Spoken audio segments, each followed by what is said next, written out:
У каго Лукашенко просіць дапамогі, у якую пастку ён загнаў сябе і сваіх міністраў, а таксама што вядома пра скандал сярод яго прыхільнікаў і чарговую смерць маладога сілавіка. Вітаем, сябры! Гэта наша Ніва і зараз мы ўсё вам раскажам.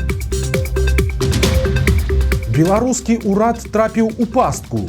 Штучнае рэгуляванне цэнаў можа нарабіць вялікіх праблем. На думку эканаміста Бюро Анатоля Харитончыка, у наступным годзе Лукашенку і яго міністрам прыйдзецца вырашаць складаную задачу, бо ўлады разумеюць, што рашэнне аб штучным стрымліванні цэнаў стварае шмат праблем і ім, і бізнесу. Але ж калі яго адмяніць, то і інфляцыя, і самі цэны рэзка пойдуць уверх, што даб'ецца на звычайных беларусах і на іх стаўленні да ўладаў таксама. Такім чынам, мінулым рашэннем аб абмежаванні росту цэнаў Лукашенко загнаў у пастку і сябе, і сваіх міністраў. І ўсё яны гэта добра разумеюць, бо цяпер адказны за эканоміку віцэ-прэм'ер Снапкоў асцярожна прагназуе перамены. Калі коратка, то жорсткае стрымліванне цэнаў хочуць скасаваць, але ж рэгуляваць іх рост па-ранейшаму будуць. Вось толькі як гэта будзе зроблена, падобна, што пакуль не ведаюць і самі чыноўнікі. Нагадаем, што забараніў цэнам расці асабіста Лукашенко ў кастрычніку 22 года. Тады адразу пачаліся паказальныя праверкі і рэйды на гандляру, пасля якіх людзей судзілі за зусім ужо абсурдныя рэчы,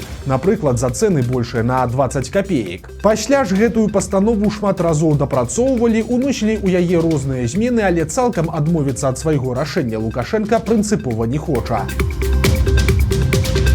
Феерычнае кіно ад сілавікоў. Беларуская міліцыя зноў пракалолася, выпадкова апублікаваўшы відэа, зробленае для ўнутранага карыстання супрацоўнікаў. Яго апублікавалі ў канале гродзенскай міліцыі і амаль адразу ж выдалілі. Але недарма кажуць, што інтэрнэт памятае ўсё, і аказалася, што гэта быў ролік, які вучыць міліцыянтаў паводзіць сябе з людзьмі. Добрый день, уважаемый. Добрый. А чего это ты в 3 часа дня здесь сидишь, пьешь? Сотрудникам органов внутренних дел необходимо соблюдать правила этикета, вежливо поздороваться, представиться, выяснить, как я могу к вам обращаться. При этом следует обращаться по имени-отчеству и на «вы». Але далей яшчэ весялей. Убери камеру, я свое разрешение не давал на съемку. Убери камеру, убери. При общении с гражданами необходимо стараться избегать слов, фраз, выражений, способствующих развитию конфликта, таких как «успокойтесь», «не нервничайте», «не накаляйте обстановку», «не кричите» и тому подобное. Лучше применить следующие фразы. «Давайте успокоимся», «мы же с вами умные люди и обязательно найдем выход из сложившейся ситуации». Ну і апагеем у відэа нават вучаць сілавіка, што рабіць, калі яго пачалі здымаць на відэа. Інструкцыя проста феерычная. Ведите себя как можно более естественно. Держитесь спокойно и с достоинством. Смотрите на собеседника, а не в камеру. Неторопливо меняйте свое положение в пространстве, нарушая тем самым возможность сфокусироваться на вашем лице. Следите за выражением вашего лица. Оно должно соответствовать содержанию сказанного. Сохраняйте внутреннее спокойствие. Даже если вам кажется, что вопрос поставлен некорректно, а то и вовсе провокационно, не теряйте самообладание. Ваше раздражение по отношению к гражданину вызовет ответный всплеск неприятия вас со стороны зрителя. Новы год, новыя падаткі. Са студзеня 25 года ўлады падымаюць цэлы шэраг плацяжоў.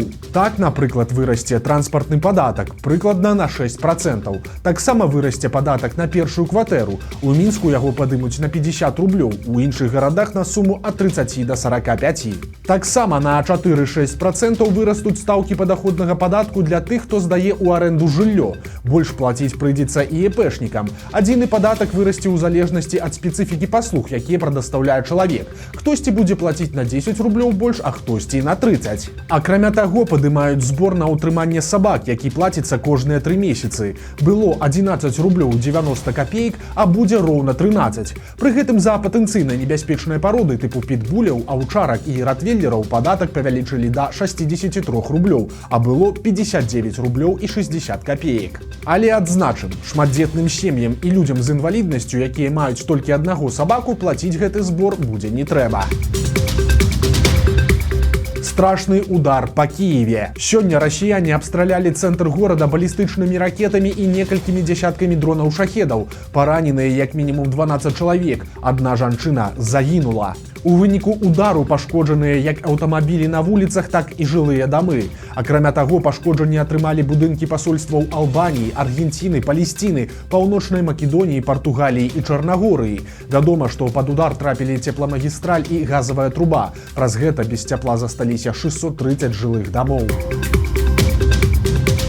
Тым часам Лукашенко працягвае сваю паездку ў Аб'яднаныя Арабскія Эміраты. Учора ў суправаджэнні свайго старэйшага сына Віктара ён сустрэўся з мясцовым міністрам інвестыцый. І, як звычайна, не абышлося без неверагодных гісторый.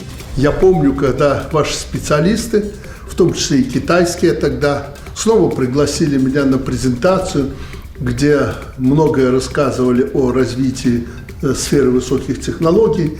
И очень просили меня, чтобы я посодействовал развитию TikTok на территории Беларуси. Таксама Лукашенко прызнаў сваю памылку датычна штучнага інтэлекту. Особенно после второй и во время второй презентации мы много в общих чертах говорили об искусственном интеллекте. Говорили о том, что этот, черт бы его побрал, искусственный интеллект скоро захватит весь мир. И к этому я лично относился с небольшим доверием. Оказалось, что ваши специалисты были правы. Цяпер ужо Лукашенко просіць дапамогі ў сваіх сяброў з Эміратаў з тым жа штучным інтэлектам. Праўда, што канкрэтна ён хоча, пакуль зразумела не вельмі. Падобна, што Лукашенко прапаноўвае беларускіх спецыялістаў і тэхналогій, каб трошкі зарабіць на гэтым пытанні. Тема моего интереса – искусственный интеллект и его развитие. Я вам обещаю, что я буду делать все для содействия и развития данной проблемы в Беларуси. Основа, база, люди – для этого есть. Вот такая история сегодняшней встречи. Цікава таксама, што ў афіцыйных відэа сустрэчы паказалі і Лукашэнку старэйшага, і адказы яго суразмоўцы. Але ж ніводнага слова Віктара Лукашэнкі не прагучала, толькі кадры, дзе ён сумна сядзіць на канапе. Праўда, тут не варта падманвацца, бо менавіта Віктар з'яўляецца галоўным чалавекам яго бацькі па адносінах з эміратамі. Таму, калі бакі раптам дамовіцца пра нейкае супрацоўніцтва, то займацца гэтым у кулуарах будзе якраз такі старэйшы сын Лукашэнкі. Пакуль Лукашенко катаецца па ўсходзе, яго прыхільнікі ў Беларусі працягваюць публічную грызню. Цяпер новая серыя. Раней мы ўжо расказвалі, што прыхільнікі Лукашэнкі дзеляцца на дзве часткі. Адны хоць і за Лукашэнку, але таксама і за адносна незалежную Беларусь, а другія жа сумяшчаюць любоў да моцнай рукі з такой жа любоўю да рускага свету. Апошнім часам гэтыя два лагеры ўсё часцей і часцей грызуцца і скандаляць паміж сабой. Цяпер, калі коратка, то прапагандыстка Гладкая разам з так званым палітолагам Дзермантам загаварылі, цытата, пра інфармацыйных дыверсантаў у беларускай прасторы. Імёнаў не назвалі, але тут лёгка здагадацца, што гаворка ідзе пра гродзенскую даносчыцу Вольгу Бондарову і яе кампанію. Может быть, стоит в том числе расследовать, а кто стоит за этими именами. Вот человек жил лет 30-40, да, а потом раз и появился и он активист, да, который борется, значит, за права там русского языка в Беларуси. А спрашиваешь, а где ты был 40 лет?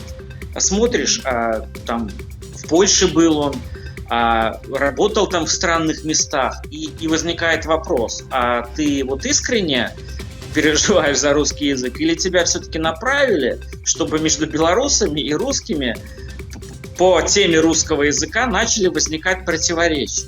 Далей Дзермант заклікае расследаваць і знайсці, хто стаіць за яго апанентамі і гэтак далей. Але цікава тут іншае. Зараз жа лукашэнкаўцы максімальна зачышчаюць усё жывое, каб перад выбарамі ніхто і не пікнуў чагосьці ім непатрэбнага. Але ж гэтыя персанажы тыпу Бондаравай, Дзерманта і іншых як сабачыліся публічна, так і працягваюць гэта рабіць. Таму працягваем назіраць, чым гэта скончыцца, бо відавочна, што сама па сабе Бондарава не супакоіцца. Першыя званочкі працягу канфлікта ўжо ёсць. Яна адразу ж зразумела намёкі і напісала ў сваім канале. Цытата. «Гэтыя могуць замірацца толькі з бачыбесамі. Я бацік жа патрабуюць пасадзіць». Стала вядома пра заўчасную смерць яшчэ аднаго сілавіка. Падпалкоўнік Павел Гавін памёр ва ўзросце 49 гадоў. Раней ён працаваў у салігорскай міліцыі, дзе быў намеснікам начальніка па ідэалогіі і кадравай рабоце. Улетку 23-го года Гавіна праводзілі на пенсію, і цяпер усяго праз 1,5 года ў міліцэйскай газеце «На стражы» з'явіўся яго сціплы некралог. Прычыны смерці падпалкоўніка яго калегі не агучваюць.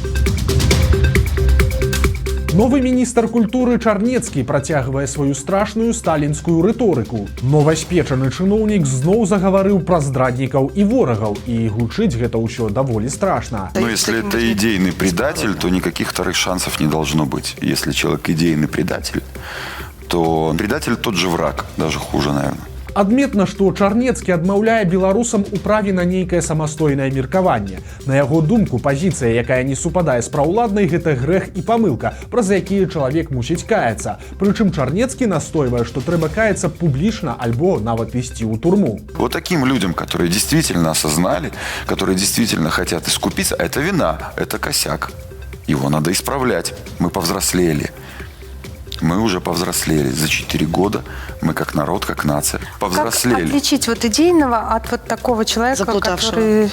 Если человек готов, скажем так, открыто показать свою поддержку государству, той власти, которая у нас сейчас есть, если он готов ей помогать, вместе с ней работать, если он готов подписаться под тем, что он не будет заниматься такими деструктивными вещами и осознает наказание, которое он за это понесет, так как это уже не только административное, но в каких-то местах даже уголовное наказание.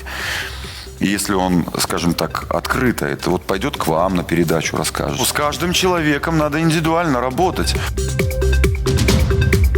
Бяда адбылася ў Магілёве. Там проста на пешаходных пераходах насмерць збілі 2 жанчын. Прычым у абодвух выпадках пераходы былі абсталяваныя светлафорамі. Адной з загінулых было 59 гадоў, а другой 89. Прычым апошняя пажылая жанчына проста не паспела дайсці да тратуара, калі святло змянілася на чырвоны. У выніку малады кіроўца, які ляцеў не зніжаючы хуткасці, збіў пенсіянерку, і ад траўмаў жанчына памерла на месцы. Бывае і такое. Беларусы ратуюць беларусаў. У першым выпадку рыэлтар замест таго, каб зарабіць грошай, адгаварыў жанчыну ад продажу кватэры і выратаваў яе ад сур'ёзнай бяды. Гісторыя наступная. Мінскую пенсіянерку развялі махляры. Яны прадставіліся міліцыі і расказалі ёй стандартную казку. Маўляў, вашу кватэру выставілі на продаж невядомыя аферысты, таму вам цяпер трэба самой хуценька прадаць жыллё і перавесці грошы на бяспечны рахунак. Хоць байка гучыць і вельмі сумнеўна, але шакаваная жанчына ва ўсё паверыла. Яна імкліва знайшла агента па нерухомасці, але той не стаў карыстацца сітуацыяй. Рыэлтар зразумеў, што хутчэй за ўсё яго нервовая кліентка стала ахвярай махляроў. У выніку ён пераканаў жанчыну не прадаваць кватэру, а спачатку хаця б пагаварыць са сваякамі. Скончылася ўсё добра. Родныя супакоілі шакаваную пенсіянерку, а махляры засталіся ні з чым. У другой гісторыі кур'ера махляроў затрымалі простыя рабочыя. Мужчыны заўважылі, як нейкая бабуля скідвае проста з вакна пакет, які адразу забірае малады чалавек. Рабочыя спыталіся ў яго, што адбываецца, а той растлумачыў. Маўляў, працую кур'ерам і трэба забраць у бабулі пасылку. Камунальнікі затрымалі хлопца і выклікалі міліцыю. Аказалася, што бабуля трапіла на махлярства па схеме «Алё, мама». Ёй патэлефанавалі невядомыя і сказалі, што пляменніца трапіла ў аварыю, і, каб дапамагчы сваячцы, пенсіянерка пагадзілася аддаць $9800. Цяпер грошы вернуць бабулі, а кур'ера чакае крымінальная справа і суд. Дзікі прысуд у Жыткавічах. Там 14-гадоваму падлетку далі 7 гадоў калоніі. Аказалася, што юнак падпрацоўваў закладчыкам забароненых псіхатропаў. Цяпер бліжэйшыя гады ён правядзе ў выхаваўчай калоніі, а калі хлопцу споўніцца 18, яго перавядуць дасядзець тэрмін у калонію для дарослых. Незвычайная навінка з'явілася ў Мінску. Там паставілі чаравікаматы. Гэта такая металічная шафа тыпу паштамата, куды можна здаць у рамонце хімчыстку, боты, чаравікі, торбы альбо заплечнікі. Пасля рэчы забяруць работнікі фірмы, якая займаецца адпаведнымі паслугамі, і праз нейкі час кліент атрымае СМС. Маўляў, вашыя рэчы гатовыя, прыходзьце забіраць. Вось такія навіны пятніцы. Нагадаем, што ў нядзелю на нашым канале выйдзе чарговы цікавы сюжэт. Таму подписывайтеся на канал, каб нічога не прапусціць, стаўце лайки альбо дызлайки і выказвайце заўвагі ў каментарах. І, канешне, чытайце нашу Ніву, глядзіце нашу Ніву і любіце Беларусь. Да сустрэчы ў нядзелю.